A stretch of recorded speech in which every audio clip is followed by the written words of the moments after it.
Also, Maria, do you know what Jacob's position on the SGA is? Treasurer. Yes, good. It stands for Keeper of the Treasure.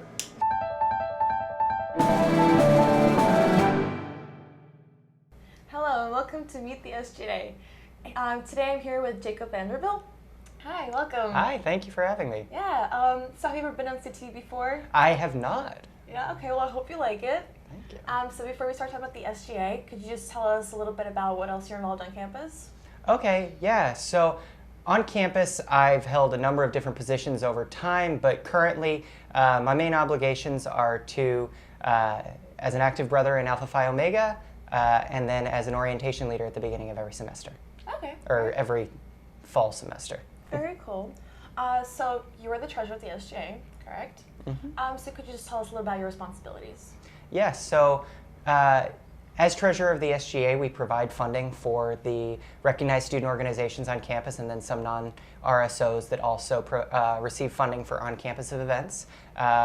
During the normal budgeting cycle, we go through and provide funding for each of those clubs, and then throughout the semester, we receive requests for additional funding or reallocations within the budgets, and together with the budget committee and Tommy, the CCSI, we review those and provide approvals or recommendations on how those clubs can move forward and work within our budgeting guidelines.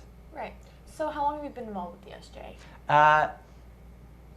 My history with the SGA is long and short at the same time. I started my freshman year as a volunteer for the entertainment committee, actually, and I spent 2 years on the executive board for the entertainment committee running Duck After Dark events and novelty events.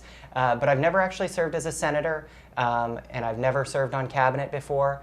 I think I had gone to 1 or 2 Senate meetings, honestly, before being tapped, but I was asked to be treasurer based on my past experience as a treasurer within APO, as I said, and I also managed the funds during orientation this last year when I was orientation leader coordinator.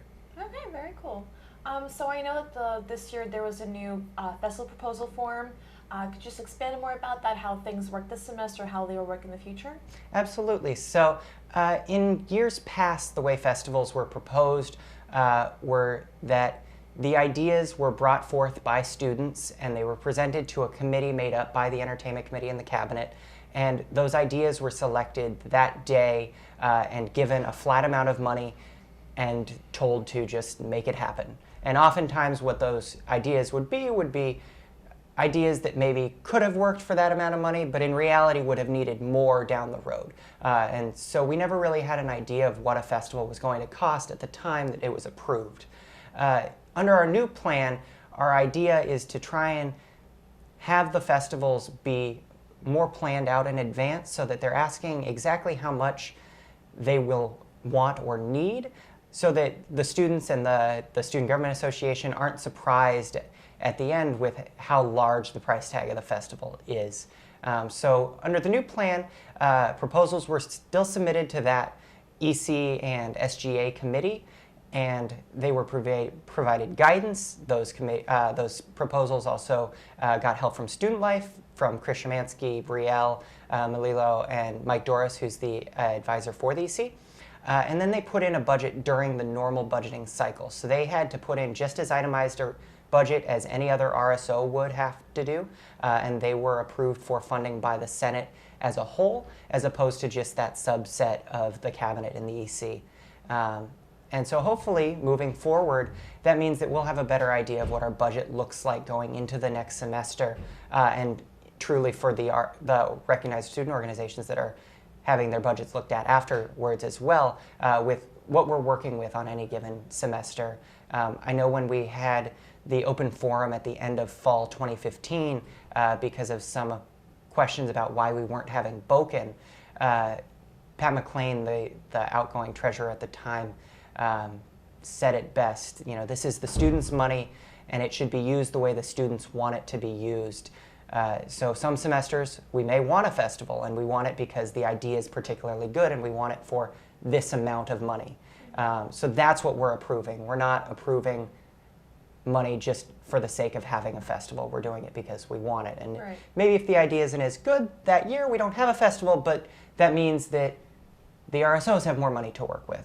and they can fill in that void. Or maybe something like Rage comes in and supplements the needs of campus. It's really about being able to respond to the desires of campus any given semester, as opposed to locking ourselves into providing funding to something every single semester and having it be the same every single semester. Right. And have any proposals been submitted for next fall yet? So for this upcoming fall, we went through the budgeting cycle and we did select our fall festival plan. It was submitted by a group of representatives from a lot of the media subcommittee organizations, headed up by Andy Waldron, who has experience in audio engineering and WCPR. And what they'll be bringing is a day-long music festival. They have 3 stages throughout the Schaefer and Palmer Lawn area.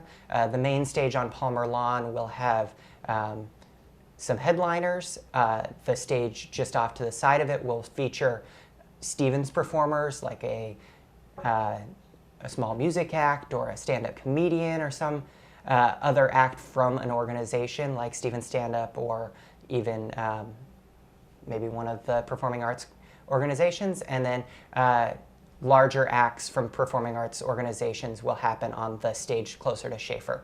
And then there's going to be kind of an art walk also in that diagonal that goes up from Whitpen Walk to the library right below Torchbearers.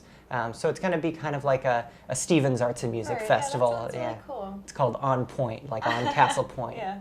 Okay, well, on a different note, I would like to expand more about the SGA budget oversight at the last SGA budget meeting. If you could expand a bit more on that. Absolutely. So obviously with asking for these festival proposals to come in, along with a lot of other organizations that we instructed to put in true budgets for what they would actually want. I'm thinking specifically of organizations like Rage, that usually puts in additional funding requests in the next semester, or Ski and Snowboard, which has traditionally put in additional funding requests.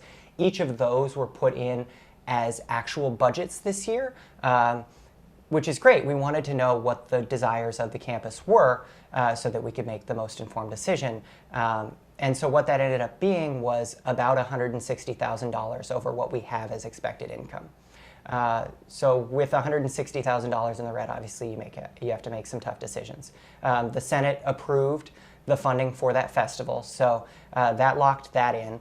And then as a budget committee, and between Tommy and myself, we were forced to look at the budgets and make both objective cuts, which are cuts to the rules of the budgeting guidelines.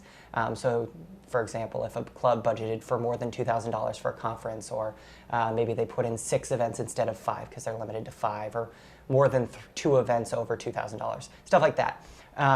And so those are objective cuts that Tommy and I made. And after that, we got our number down to about $100,000 in the red. When we went to the budget committee, we were in fact $100,000 in the red. However, because there was a mistake in our tracker, as the Stewart article detailed, when we started that meeting, we thought we were actually only $44,000 in the red, because there was that error of about $56,000.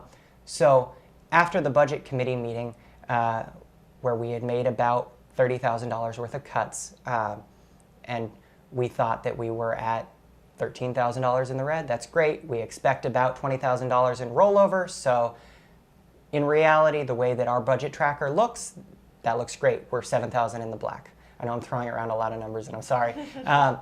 But basically, we thought we were good.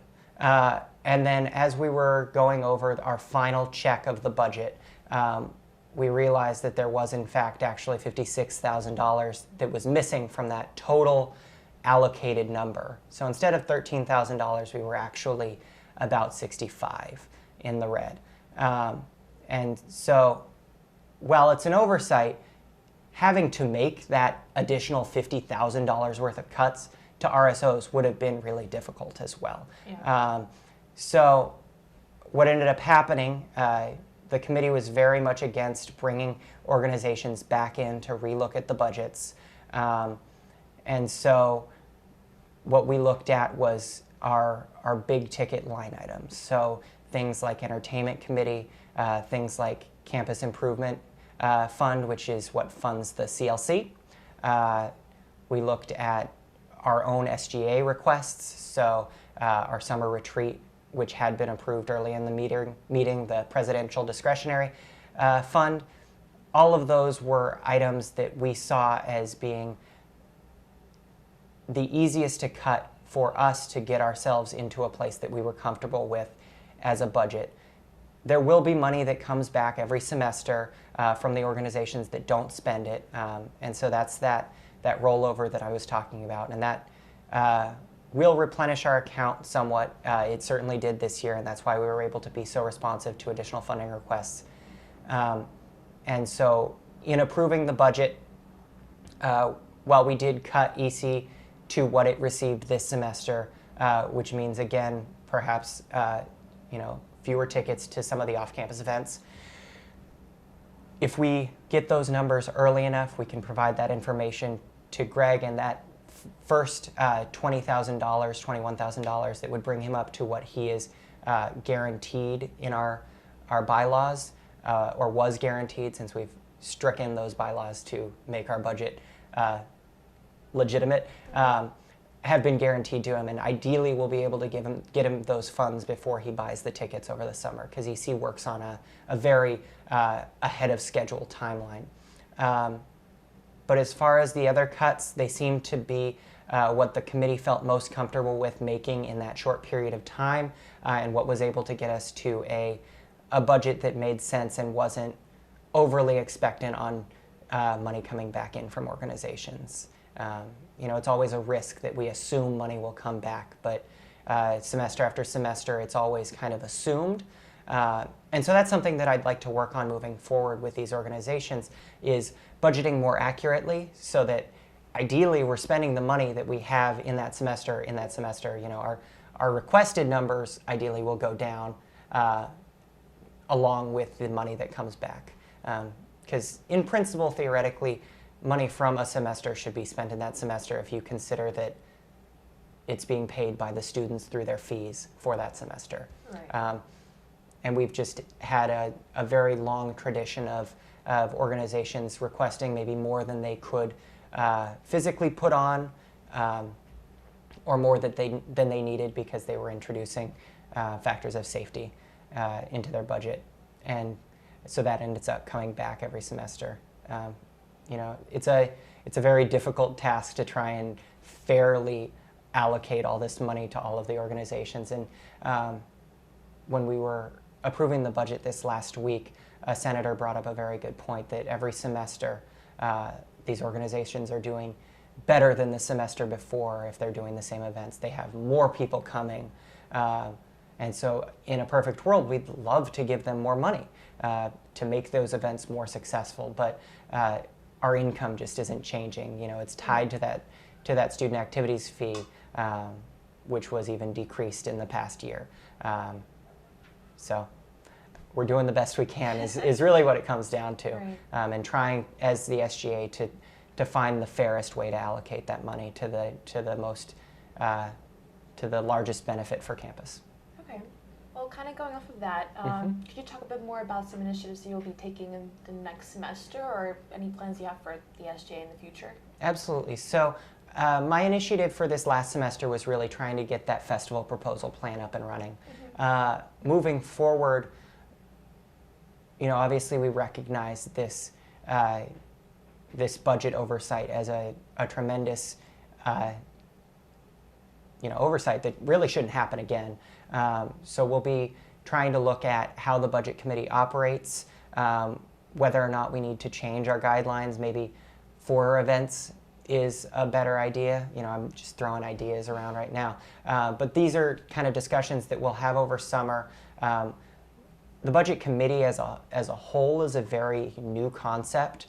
It was just a few semesters ago that you would have had the entire Senate voting on the budget in one meeting, and we've since expanded it to this 2-week-long process with a dispute period for the organizations if they feel that they were unfairly cut. So continuing to formalize that and get that codified in our bylaws and and in maybe even a financial policy. Those are among my goals. But really trying to look at how we can operate with providing a festival every semester, ideally, providing funds for the organizations, and then providing the funds for different semesterly activities that are guaranteed. For example, Founders Day Ball will be coming up in the spring.